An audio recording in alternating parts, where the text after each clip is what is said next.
All right, hello, and welcome to, we are most of the way through day 2 here at SANS Pen Test HackFest. I'm coming to you live again from Bethesda, Maryland, and joining me remotely is Jeroen van der Leur. He had a really cool talk today about building a ICS firing range in his kitchen. It was a lot of fun. If you didn't see that or you're not on HackFest, you can still register right now, and you'll get access to all the recordings and all the slides.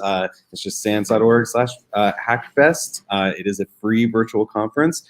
So Jeroen is a service line lead at Inviso, who are very great partners with us at SANS. And I know he had an ICS talk this morning, but the main thing I wanted to speak to him about is that he is working on a new SANS course for us that we're very excited about. Jeroen, your course fits within our Purple Team curriculum. It is Security 598. It's going to be security automation covering offense and defense. And I saw automation, and yeah, so tell us more if you could. Yeah, definitely. Thank you, first of all, for inviting me again. So, no, I'm definitely proud and happy to announce that we are working on this course.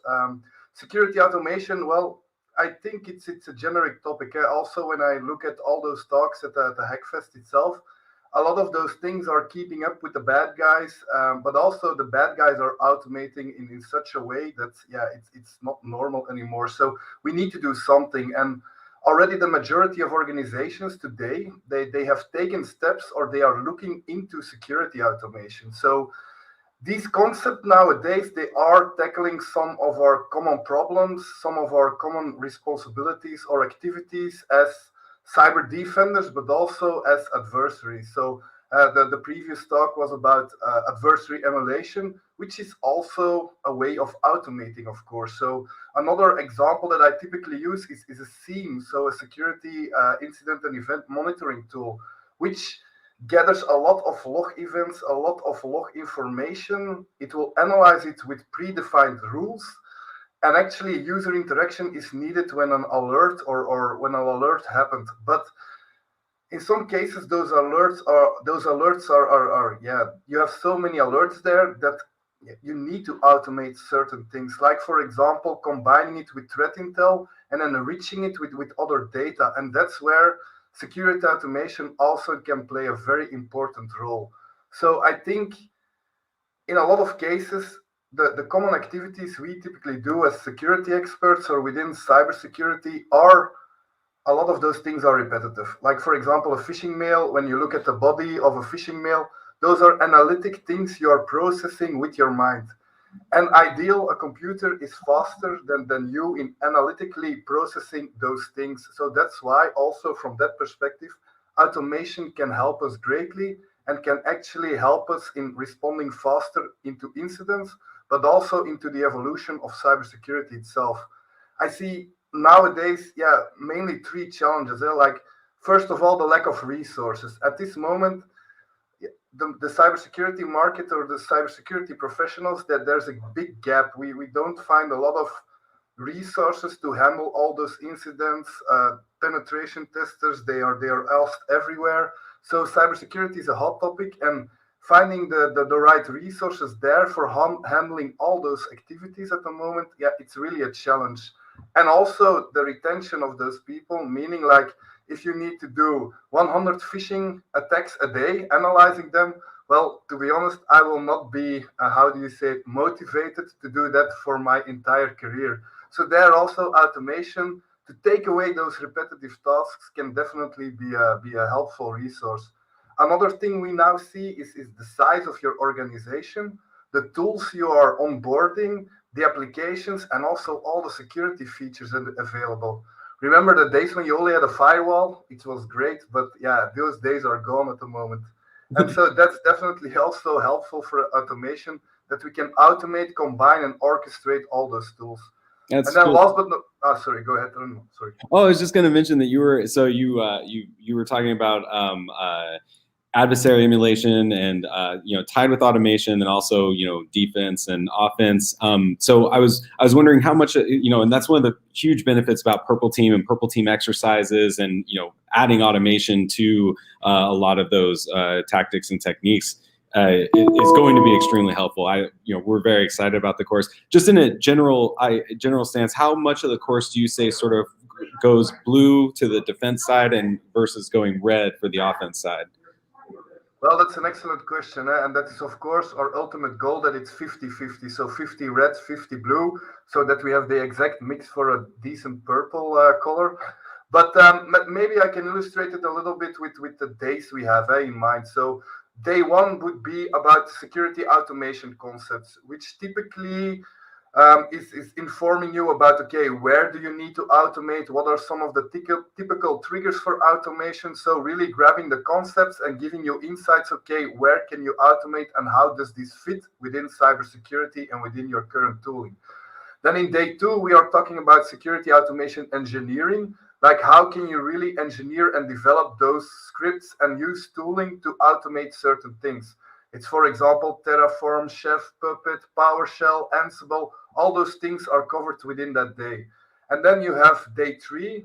Of course, a lot of automation is done in the cloud nowadays. So security automation in the cloud is definitely also an interesting topic there. And then we try equally to divide offensive security automation in day four, where we cover the adversary emulation part, where we cover also a Netflix use case, because I was initially triggered with automation on how Netflix used Siminian Army. So like, for example, the Chaos Monkey, on how to automate disruptive tasks within their data center. So that was really something very interesting. And that's also something I wanted to translate into the course.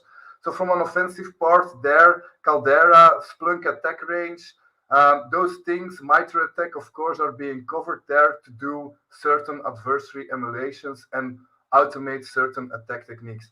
Then we have day five, which is then the defensive security automation part, where we will cover and try to tackle those automated offensive attacks, which, of course, will not be easy sometimes, but we try to respond in some kind of way, where we then focus on, for example, SOAR tooling, like Palo Alto XOR, for example, but also open source tooling.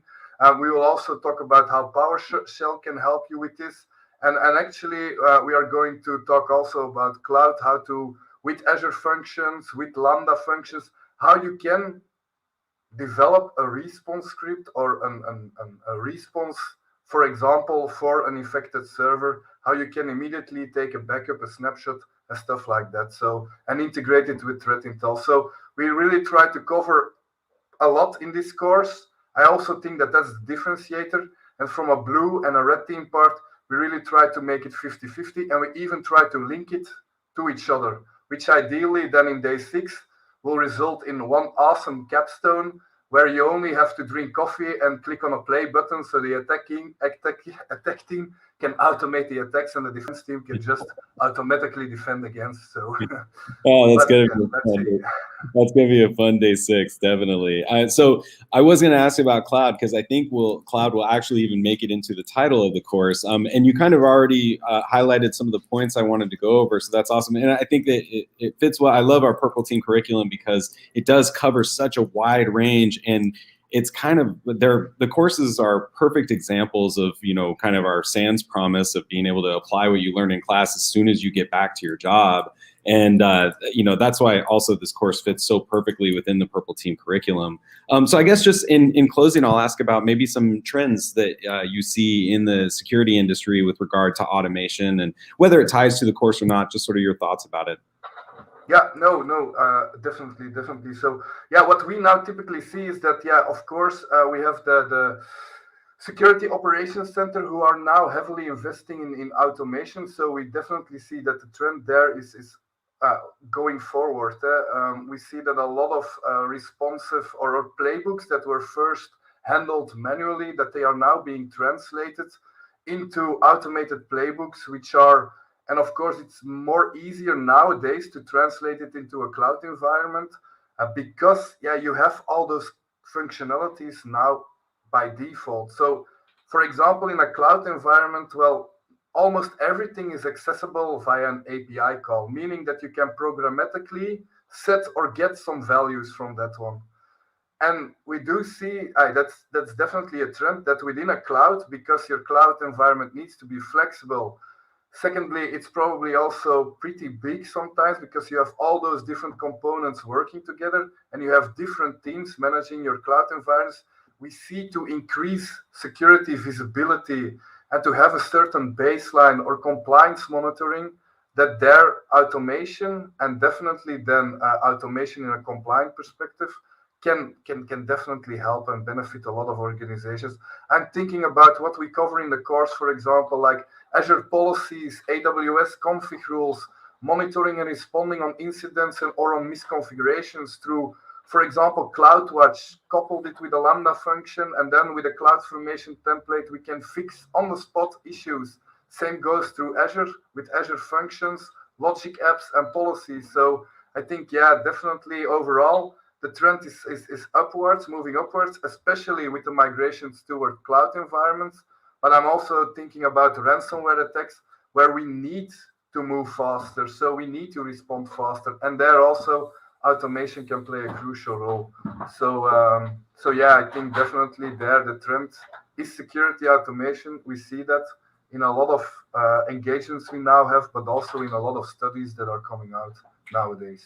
Yeah, tons. I mean, yeah, I'm super excited about the course. Looking forward to seeing it as we move into next year. And yeah, so thank you very much for taking the time to speak to us. We're just getting towards the end of our day 2 here, and we got a couple more talks to go. I enjoyed your talk today. That was a lot of fun again.